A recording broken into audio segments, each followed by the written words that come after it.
Welcome to Tanvi fruit bowl. Perfect fruit bowl తయారీ విధానము మరియు జాగ్రత్తలు. సాధారణ బ్రేక్ఫాస్ట్ కు ప్రత్యామ్నాయంగా ఈ ఫ్రూట్ బౌల్ ను సిద్ధం చేసేటప్పుడు పండ్ల తాజాదనము మరియు శుభ్రత విషయంలో మేము పాటించే 4 ప్రధాన దశలు. మొదటిది, పండ్ల ఎంపికలో అత్యంత జాగ్రత్త.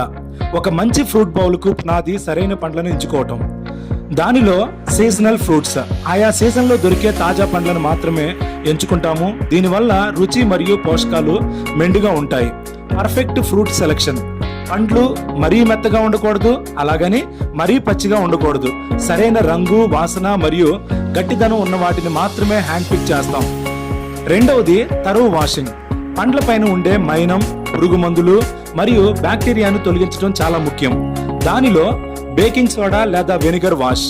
పండ్లను కేవలం నీటితోనే కాకుండా కొద్దిగా బేకింగ్ సోడా లేదా వెనిగర్ను కలిపిన నీటిలో 10 నుంచి 15 నిమిషాల పాటు నానబెట్టి ఆపై శుభ్రమైన నీటితో కడుగుతాము. డ్రైయింగ్. కడిగిన తర్వాత పండ్లను శుభ్రమైన కాటన్ వస్త్రంతో తుడిచి తేమ లేకుండా ఆరబెడతాం. మూడవది, శాస్త్రీయంగా మరియు అందంగా కట్ చేయటం.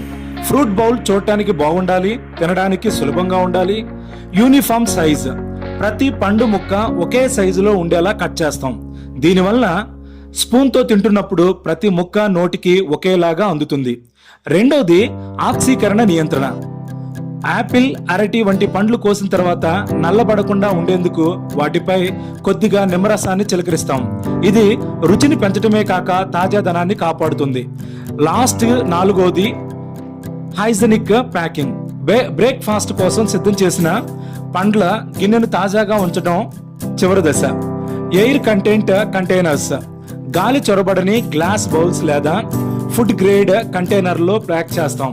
రుచి కోసం పైన కొన్ని నట్స్ లేదా చియా సీడ్స్ వంటివి ప్యాక్ చేస్తాం.